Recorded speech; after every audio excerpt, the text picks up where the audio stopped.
Religion ಅನ್ನೋದು ಅದೊಂದು ದಾರಿ. ಸ್ಪಿರಿಚುಯಾಲಿಟಿ ಅನ್ನೋದು it is N extremely personal thing. ನಿಮ್ಮ ಮತ್ತು ದೇವರು ಅನ್ನೋ ಒಂದು ನಂಬಿಕೆ ನಿಮಗೇನಿದೆ, ನಿಮ್ಮಿಬ್ಬರ ಮಧ್ಯೆ ಮಾತ್ರ ಇರೋ ಒಂದು ರಿಲೇಷನ್ ಅದು. It's a very personal relationship, it's a very close relationship. ಅಲ್ಲಿವರೆಗೆ ಆ ಕಮ್ಯುನಿಕೇಷನ್ ಬರೋ ತನಕ ಕರ್ಕೊಂಡು ಹೋಗಿ ನಿಲ್ಲಿಸೋದು ರಿಲಿಜನ್ ಕೆಲಸ. ಅದ್ರ ಮುಂದಿಂದಿರೋದು spirituality is beyond that. Doctor, ನಾನು ಮೆಡಿಟೇಷನ್ ಮಾಡ್ತೀನಿ, ಕಣ್ಣು ಮುಚ್ಕೊಂಡು ಕೂತ್ಕೋತೀನಿ, ನಾನು ಬೆಳಕು ನೋಡ್ತೀನಿ, ನಾನು ಓಮನ್ನು ಮಾಡ್ತೀನಿ. ಅದು ನಾನು ಒಂದು ದಿನಕ್ಕೆ 12 ಗಂಟೆ ಕಾಲ ಮೆಡಿಟೇಷನ್ ಮಾಡ್ತೀನಿ. For me my surgery is meditation.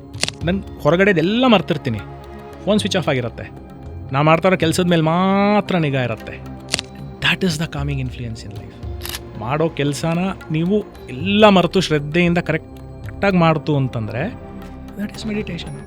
ನೀವು ಅದು ಕಣ್ಣು ಮುಚ್ಕೊಂಡು ಕೂತ್ಕೊಳ್ಬೇಕು ಅನ್ನೋ ಅವಶ್ಯಕತೆಯೇ ಇಲ್ಲ, ಕಣ್ಣು ತಕ್ಕೊಂಡೇ ಮೆಡಿಟೇಷನ್ ಮಾಡ್ಬೋದು. ಸೊ ಇವರೆಲ್ಲ ಹೇಳ್ತಾರಲ್ಲ, ನಾನು ಏನೋ ಮಂತ್ರ ಹೇಳ್ಕೊಡ್ತೀನಿ, ಅದನ್ನು ಅಲ್ಲ, ಮಂತ್ರ ಜಪ ಮಾಡೋದು ಧ್ಯಾನ ಮಾಡೋದು ತಪ್ಪಂತ ಹೇಳ್ತಿಲ್ಲ, ಬಟ್ ಅದು ಒಂದೇ ಅಲ್ಲ. That is not the only way. There are 10 different ways to do meditation.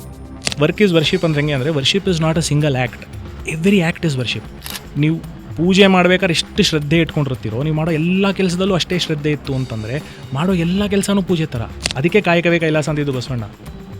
ಮಾಡೋ ಕೆಲಸನ ಕೈಲಾಸಕ್ಕೆ ಹೋಗೋಷ್ಟು ಎಷ್ಟು ಶ್ರದ್ಧೆ ಇದೆಯೋ ಅಷ್ಟೇ ಶ್ರದ್ಧೆನ ಮಾಡೋ ಕೆಲಸದಲ್ಲಿ ಮಾಡಿ ಅಂತ ಅರ್ಥ. ಅದರ ಅರ್ಥ